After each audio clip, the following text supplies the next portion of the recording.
needed conversations, such as I participated in with Ari and others in our communities for 25 years and more. Let's start the response with you, the audience, and we'll come back to you for questions after our conversation with Nizar and Julie. I'd like to hear from 4 or 5 of you, a single word, a phrase on your gut response to this play, perhaps from today's perspective of the October 7th and Gaza war impact enormities. Just shout out a word or a phrase. Depressing. Depressing, okay. Incisive. Incisive. Divisive. Incisive. Impressive, incisive, divisive. I said divisive. Divisive, right. We had A loss. A loss. a loss. Yearning. Yearning. Okay. Good.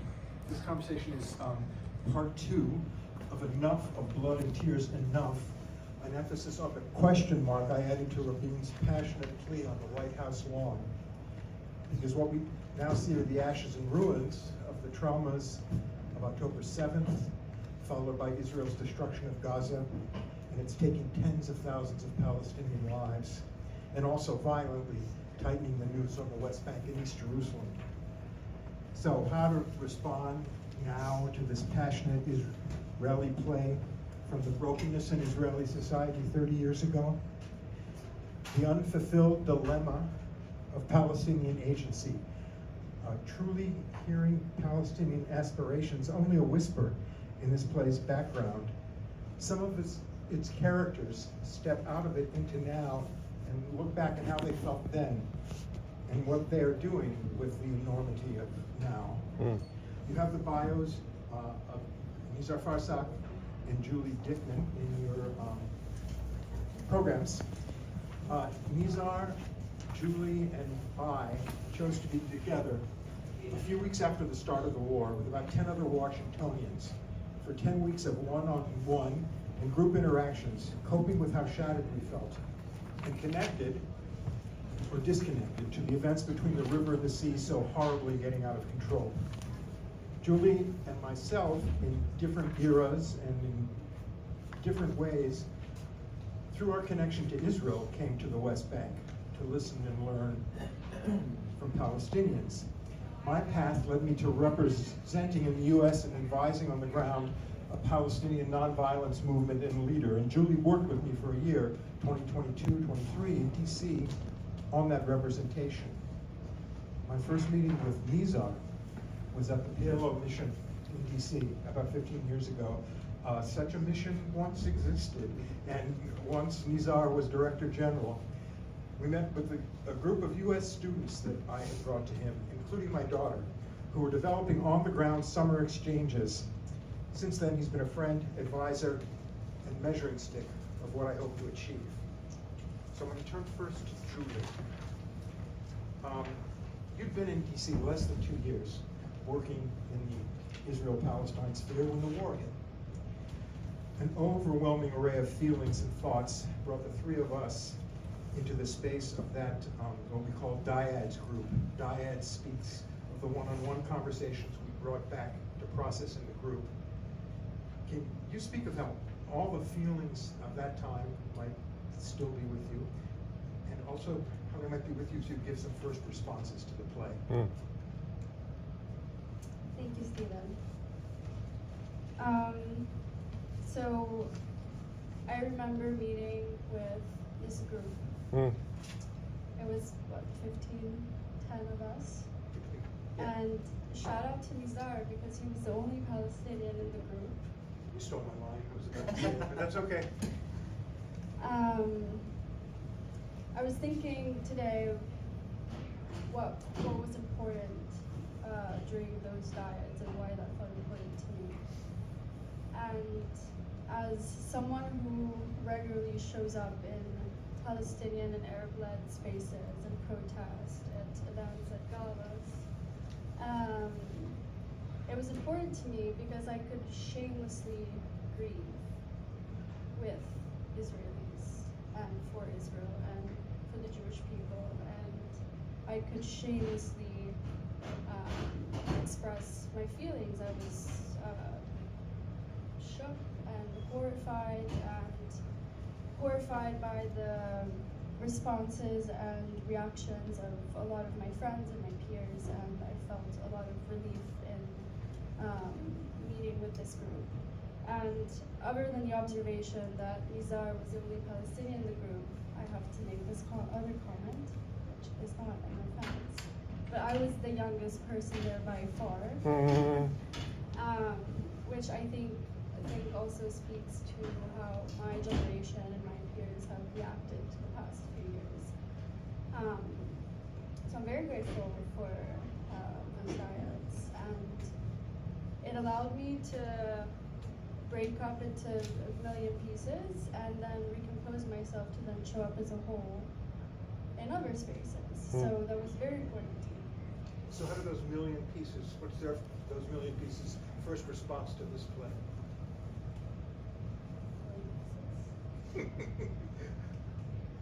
Or any one of those pieces. Coming through all of that, Yeah. when you see this play from Israeli, I call it Israeli brokenness, what does that say to the situation within yourself or within the world?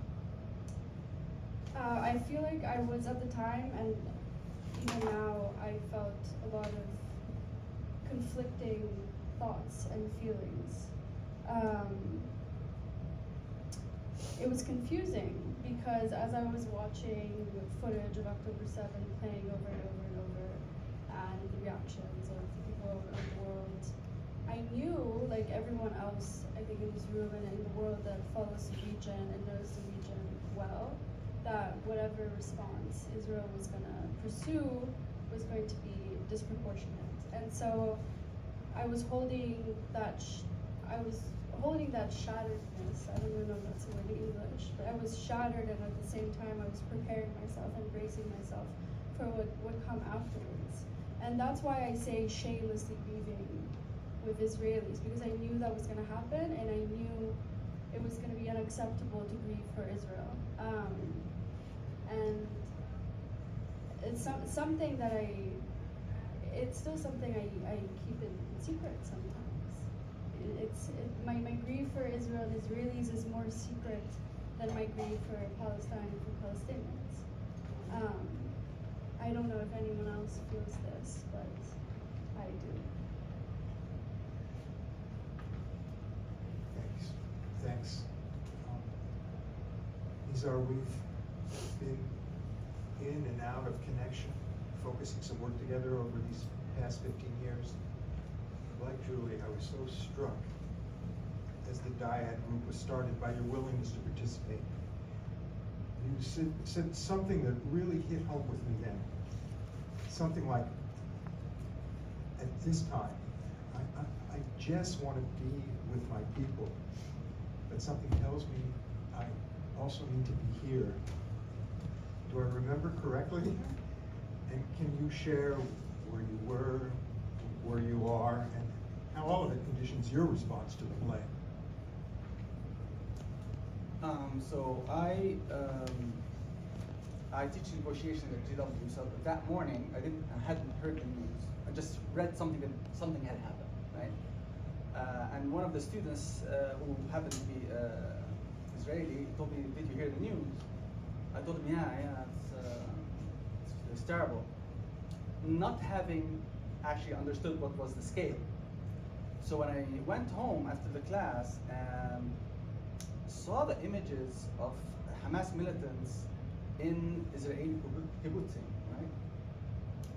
This sense of dread, of, oh my God, this is such an unthinkable image.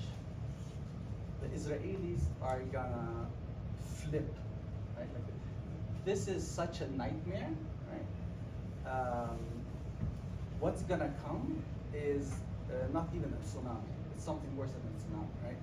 Because I understood very well that that image of the flood of people coming through the fence and militant and this woman in I think 3rd floor filming and saying, oh my God, the terrorists are here in town, right?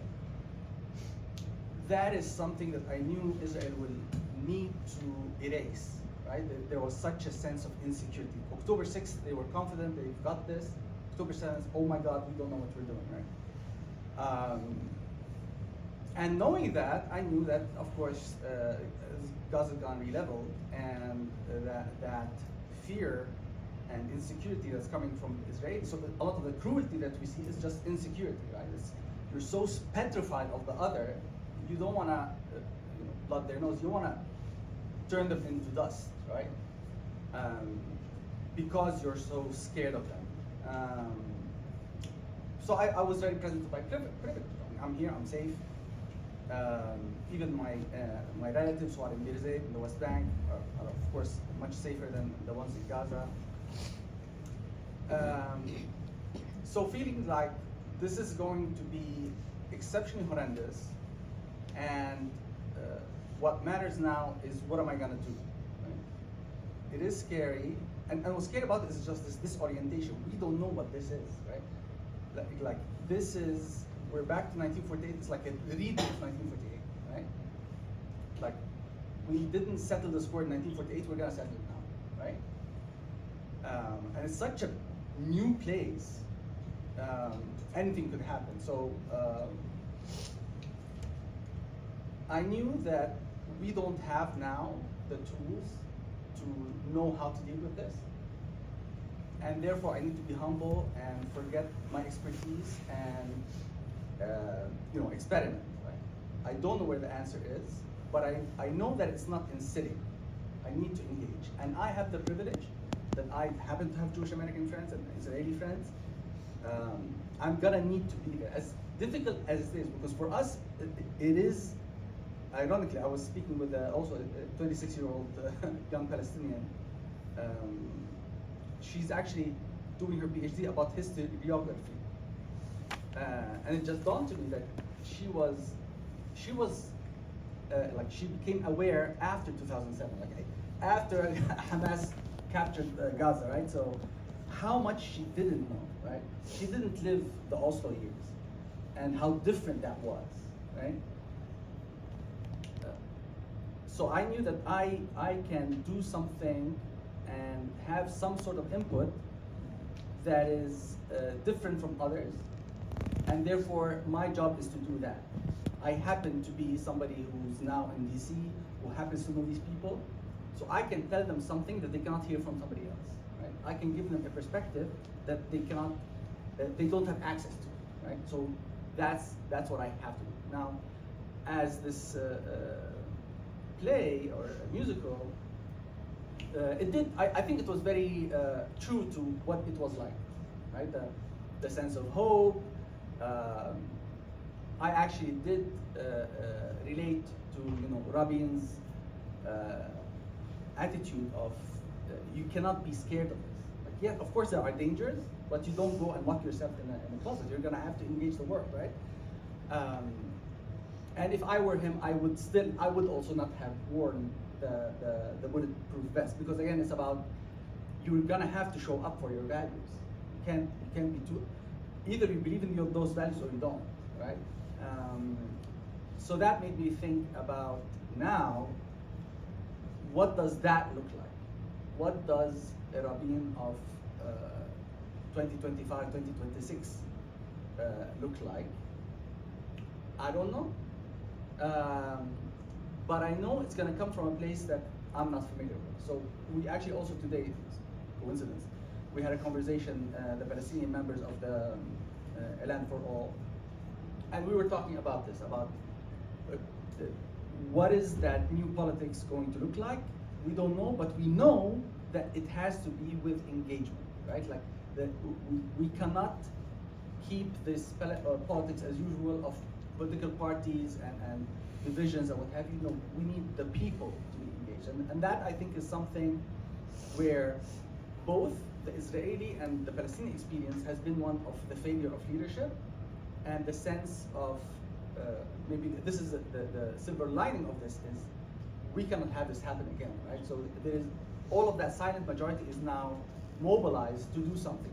We're tripping, we're stumbling, sure, but we are motivated to try new things and not surrender those decisions to people who have other motives. Yes. Two really interesting words, shamelessness and dread. I mean, this shamelessness of grieving. I mean, in a way, suddenly the grieving over what has been fundamentally unaddressed for 100 years is building to the horrors of October 7th. I would call them genocidal horrors, and then the genocidal horrors of the Israeli response. That was the dread, and yet somehow the deluge was even, was somehow even deeper and more shocking, and maybe we're somehow finding our feet from it. Now, what are the conversations that we can have that lead to actions? Maybe this is a little piece of one of them. In our communities here, with the communities on the ground there, to build toward what you're talking about. These are those next steps of, I mean, I also have been lifted by people who continue to do the work, even though it's been put in shatters. What are the conversations going ahead that might lead to some kind of action? What do you think, Julie? As a Jew in the United States, in this moment, I realize the responsibility that I hold and the power and the strength of it. What many of us have been doing over the past 2 years, and even before October 7th, has been trying to educate,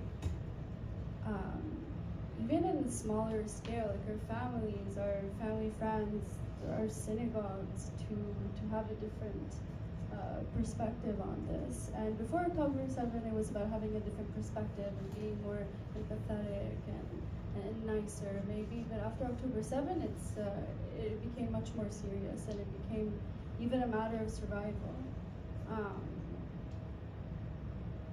for Palestinians, a matter of survival for Israelis, and a matter of survival, honestly, for the Jewish community abroad. I feel very strongly about this. I'm not Israeli, I don't live there. I care about peace in Israel and Palestine, but I also care about my safety and my security in the diaspora. And so these are the conversations we're having. But it's also, it's very difficult. Like Nizar was saying, we don't have the tools, we don't have the frameworks to know what's going to happen, what the solution is, what the solution is, right? All we can do is continue to take action and to continue to have this relentless, optimistic hope that sometimes feels a bit delusional. But actually, can I spin my response to a question to Nizar?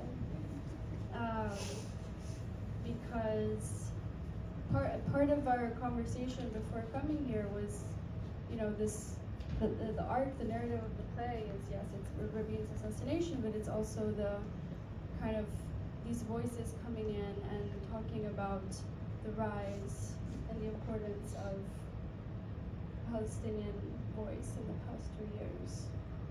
And my question, first, what responsibility, as Jews, we feel the we felt a certain kind of responsibility over the past 2 years. As Palestinians continue to have importance and leverage and stages and attention, what do you feel your responsibility is in this moment?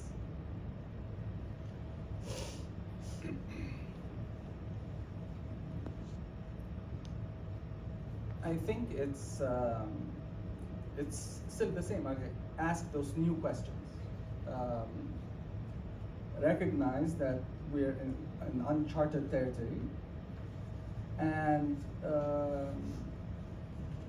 being unashamed about, I don't know what the answer is, and I'm trying. I might be right, I might be wrong. A lot of my friends criticize me for, engaged. In fact, when I was on the phone when I saw you, she's a friend of mine. She's Palestinian, Romanian, and she was part of Seeds of Peace. And she told me, no, those people don't want peace. This is all, a charade. They never wanted peace. They just wasted our time. Two of our friends of, Seeds of Peace were killed by people who also were in Seeds of Peace. In the end, the Israelis are committed to just having the land for themselves. Because I was telling her I'm going to normalize. I'm going into a normalization activity. I told her yes, and that's why we need to engage them, because we need to persuade them to do otherwise, right? We need to persuade them that they're not gonna get their goal by doing this, right? And what struck me with that conversation, but also the conversation we were having in A Land for All, that's also coordinating with Standing Together, is people collapsing their goal with the means, right? So whether it was Yigal or Rabin or others, where it's not a question of one state, two states. These are ways to get somewhere, right? We want security, we want safety, we want freedom, we want independence, we want prosperity. This is what we want, and we think a two-state solution is gonna achieve that. But what we want is safety, security, and freedom. And that looks different for me and different for somebody who's more conservative, and somebody who's Israeli, and somebody who's a diaspora Jew, right? So I think a lot of the stuck happens is in people arguing the tools and the vehicles, as opposed to what's the ultimate goal. Because if we agree that we share an ultimate goal, which is we want to be safe, Israelis have an experience of the Holocaust, of years of and millennia of persecution, and therefore they do not feel safe if they are not the majority. Because every time they were not the majority, they got persecuted, right? This happens to be the baggage they carry. Right? So, and I borrowed this from a Gazan peace activist. He said that while reading Martin Luther King, he realized that for me to end the occupation, I need to end the Israeli fear of me, because they're occupying me because they think I'm gonna kill them. Right? So what do I need to do so that they are persuaded that I'm not going to kill them, right? It's right, it's wrong, it's putting the onus on the occupied. That's really not relevant. But if I want to be free, I'm gonna do whatever it takes. And if that takes me swallowing an injustice, me accepting that 100,000 people got killed, right? And these lives are not gonna come back, and we have 20,000 orphans, right? That's the baggage that we're carrying, and we're gonna have to do something about it. But what matters here is to keep focused on, we want a situation where each person is feeling safe, they feel safe. Like it's an agreement where everybody feels safe and feel that they can be themselves and have the freedoms that anybody enjoys. How we get there is something that we can agree on. So long as we agree that this is what we want, as opposed to no, we want one state, we want two states. I'm going to take it to the audience for questions, but just in terms of what I just heard here, the path that you talk about, of where we can walk in safety in our own communities and with neighboring communities, are these incredible reckonings that have to go on.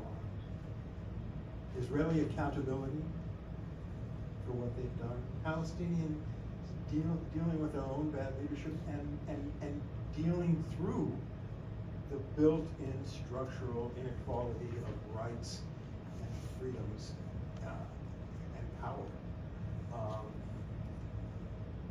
These are the dilemmas on my mind for the conversations to the next play that's written by a Palestinian on how we go forward. But let me take it to the audience. So I have a comment. Absolutely. First of all, First of all, I truly appreciate Nizar's presentation of his feelings. I'm disappointed of the way you presented the last statement. Israelis have to have accountability and the Palestinians have to change leadership. Both sides have to have accountability. It's accountability. They're different accountabilities. Go ahead. My name is Ari Roth. I was in 1977, 78, one of the founders of Peace Now movement, and throughout the last 30, 40 years, I have experienced terrible disappointments from the left side of the political spectrum, particularly the settlers, and that is not my world, but from the left side.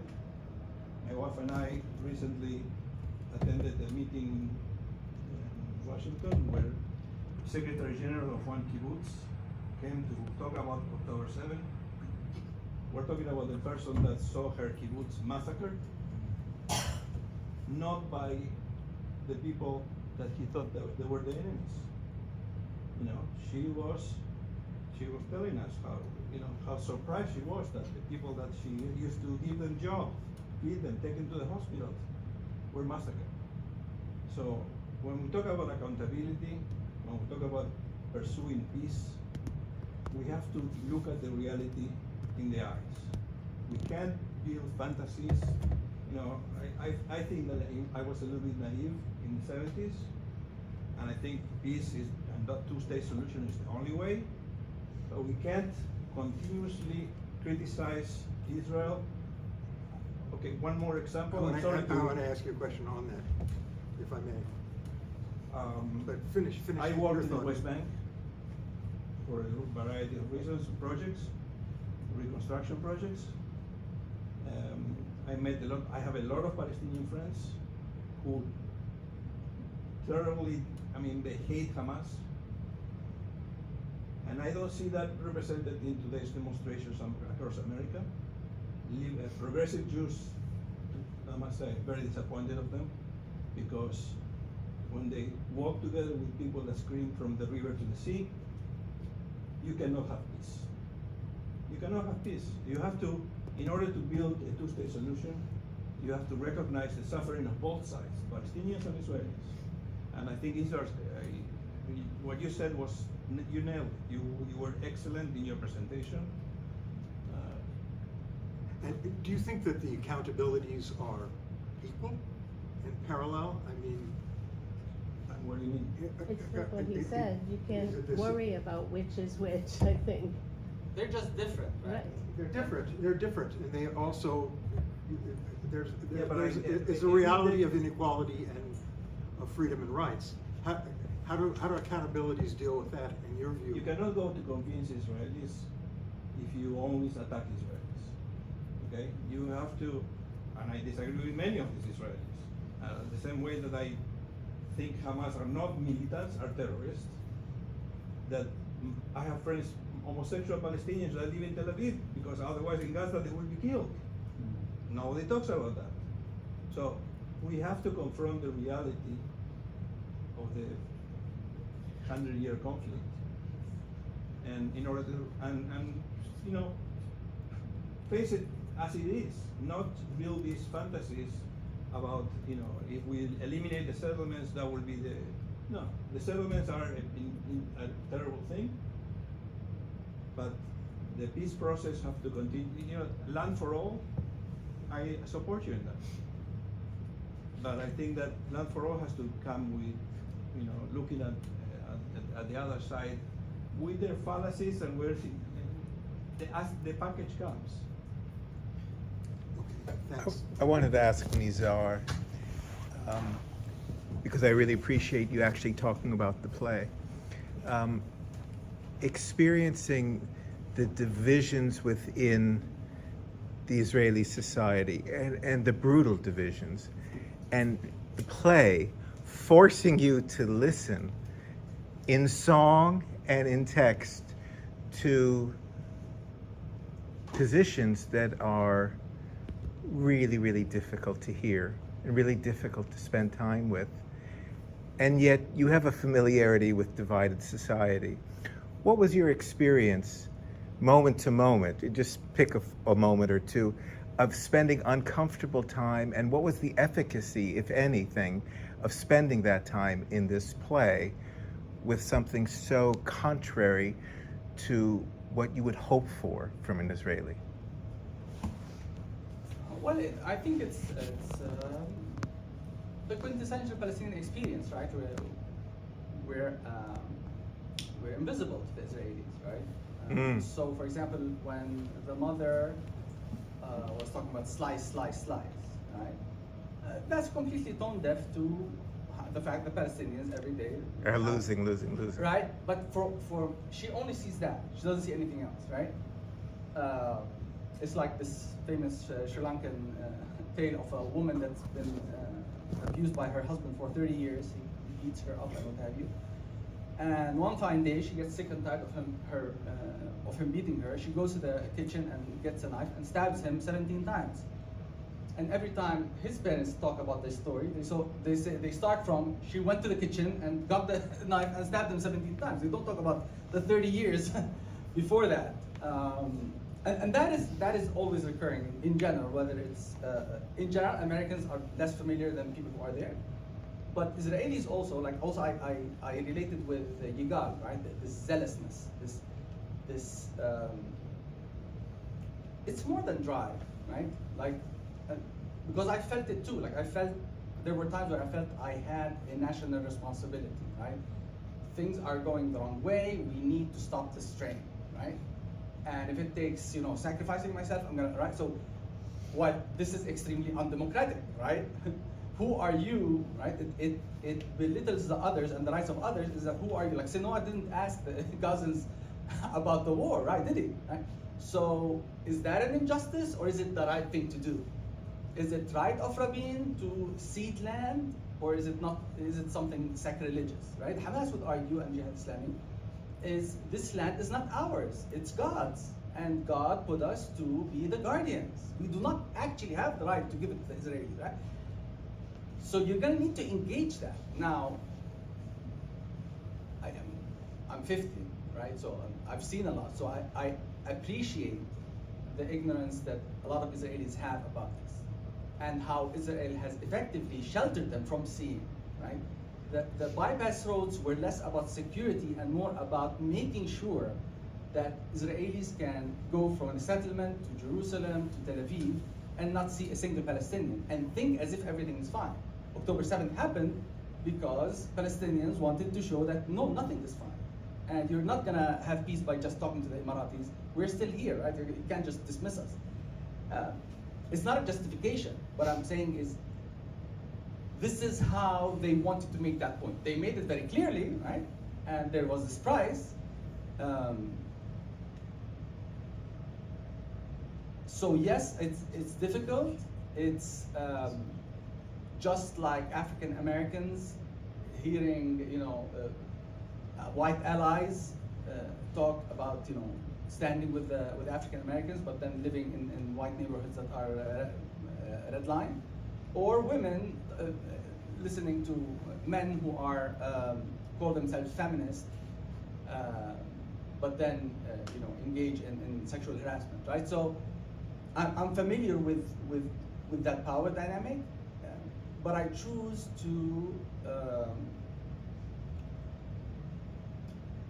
The feeling is true. I feel the feeling, but I choose what to do with that feeling, right? So I am intentional. I get offended and I feel othered and I feel invisible, right?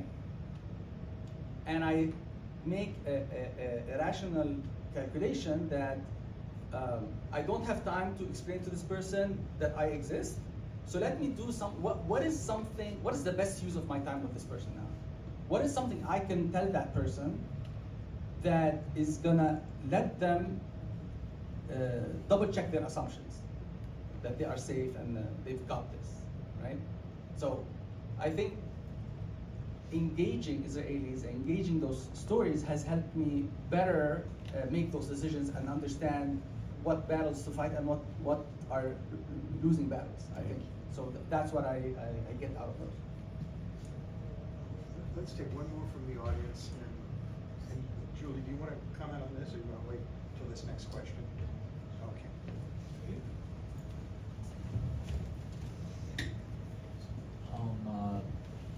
to believe that there's a possibility around the corner of, as you alluded to, a new politics that's interested in peace. I've been to Israel twice since October 7th, and one of the things that struck me and worried me the most was that I spoke to many people who still believed in peace, but they were nearly all my parents' age or older, and of the young people that I interacted with, very, very, very few were even interested in that possibility, and many of them were quite right-wing. So where could this new movement come from on the Israeli side and then also on the Palestinian side, which I'm less personally acquainted with? That's a good place.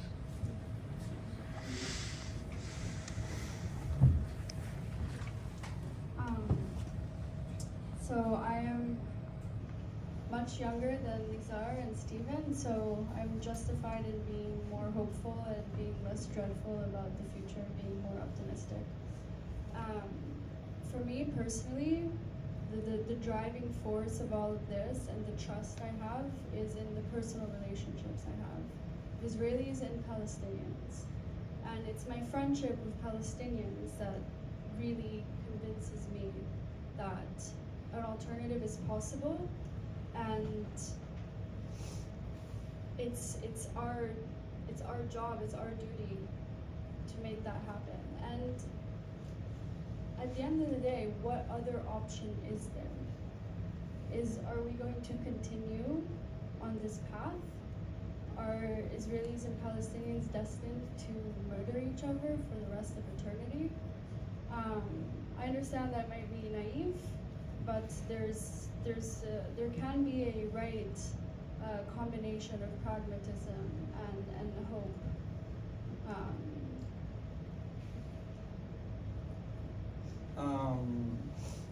So to answer your question, I'm old.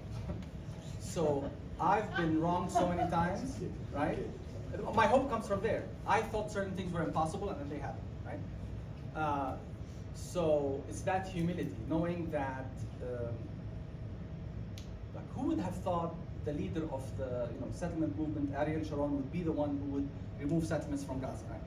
Who would have thought that after Israel managed to kick the PLO from Lebanon and put them 1,000 miles away, 5 years later, the Intifada happens from inside, right? So, like, it happens. Or the Arab Spring.